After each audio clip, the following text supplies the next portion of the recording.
G'day guys, the Chaos Chronicles here. So right now I'm going to tell you the story about when I got stabbed in the neck. So you can see that scar goes all the way down there. And yeah, so that was a pretty crazy night. I nearly didn't come home that night. And yeah, so let's get into it. Absolutely crazy story. So it was a Thursday night, and I had just moved in with my brother and my mum. I just got a new job, and this was my first payday.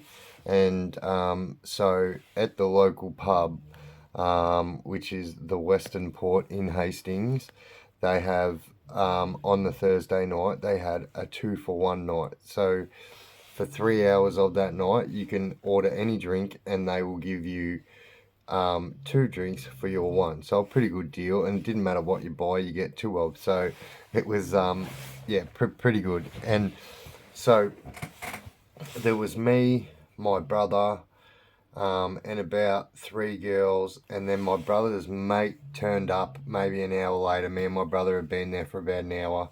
We're drinking, having a crazy good time, and then a group of people rocked up that had beef with my brother's mate.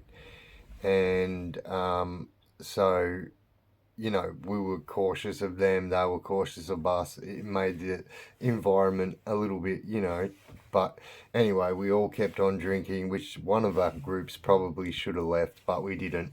And so, about maybe half an hour to go into that 3 hours of drinking, I was going to get everyone around. So it was my round to get some drinks. And so I was literally walking back to my table, and I had 4 drinks in my hand like this. And so I was walking up, and what happened was one of the dudes from that group of people who my mate had trouble with went to stand up just as I was walking past. Now, what had happened was I dropped one of the beers and it spilled all over his shoes. Now, this bloke went from 0 to 100 anger level straight away, absolutely angry. And, I have never been someone who's going to let somebody, like he was telling me he was going to belt me, this and that. I was like, mate, look, we're all here to have a good time. Look, we're here with the girls. We don't want any trouble, mate. I'll buy used drinks if that's a problem, He's like, why would you buy me drinks? You spilt your drink and rah, rah, rah. And in this time, he'd sat back down, but he went to get back up again and went to throw one. And I just went whack and headbutted this guy right on the nose, dropped him back onto the table. And so I automatically knew that there was going to be shit going on because this happened. And so I've started to walk back to my table. And as I was walking back to the table with my back to this group of people, I felt this almighty thud right in my neck. And I literally thought that I had been punched in the neck. And so I put my hand on my neck like this, and like right in front of behind where my friends were sitting, was this no smoking area. And because it was nighttime outside, it was like a mirror, and like I took my hand off my neck, and when I took my hand off my neck, I'm not gonna lie, the blood would have sprayed almost a meter. And like that was a big, big, big gash that was hanging down there like that, and blood was just coming out. And like, no pun intended, but I just seen red and didn't really think at the time how serious my injury was. I seen this group of people, they seen what had happened, and they just started running. And so like inside the pub, I just started running after these people, and I literally made it probably 15 or 20 meters, and then I just dropped on the ground like this.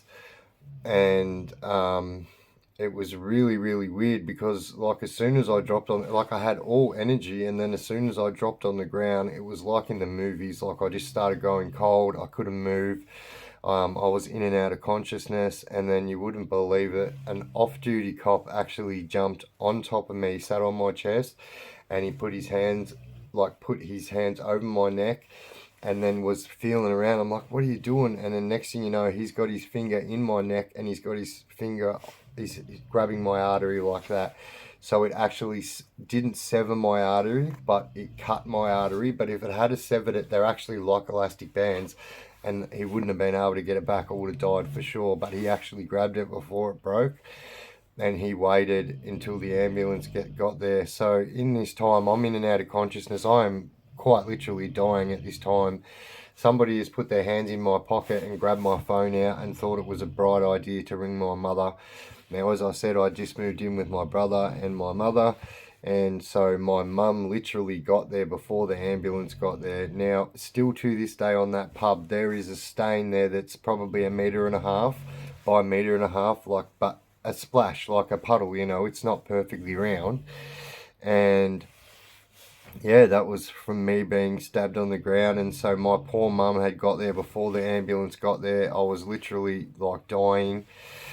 And then the ambulance had got there, and so basically the last thing I remember is the ambulance talking about how I'm going to need an emergency blood transfusion, and they asked my mum what my blood group is, and evidently I have the rarest blood group, which is O negative. And so that was really, really hard. And then so in this time that they're working on me frantically, I'm literally dying more and more by the second. And then something just happened inside of me, and I just knew that this was it. Like, I don't know, I just knew that I was about to go. And so I literally grabbed my mum and I said to my mum, like, I love you so much. I'm sorry for all the bullshit I put you through my whole life.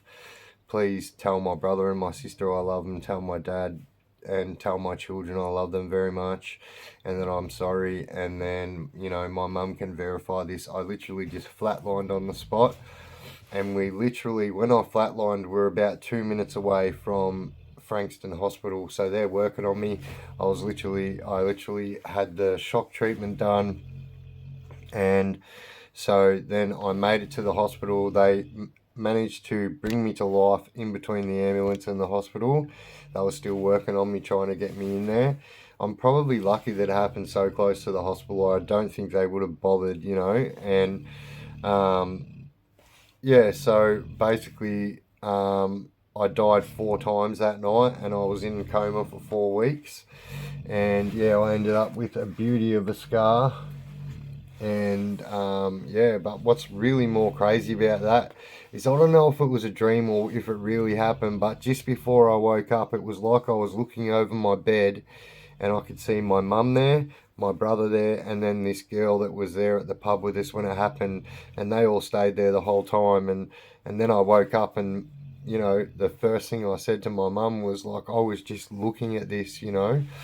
And so what had stabbed me in the neck was actually a glass schooner, so like bigger than a pot. And yeah, he'd smashed that and just gone whop and got me in the neck. And so I had to have microsurgery done, and it was pretty crazy. And I literally, you know, nearly died from that. And then so I remember the police calling the hospital while I was there, saying that I need to make a statement, and obviously that doesn't happen. So these people got away with it. And yeah, I heard that this guy got hit by a four-wheel drive at a zebra crossing one night.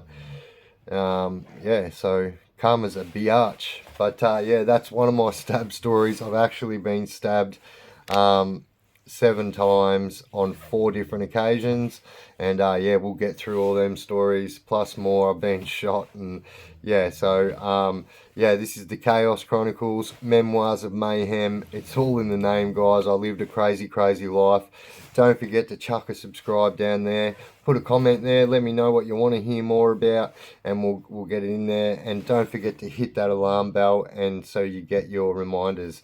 Let's go, Chaos Chronicles.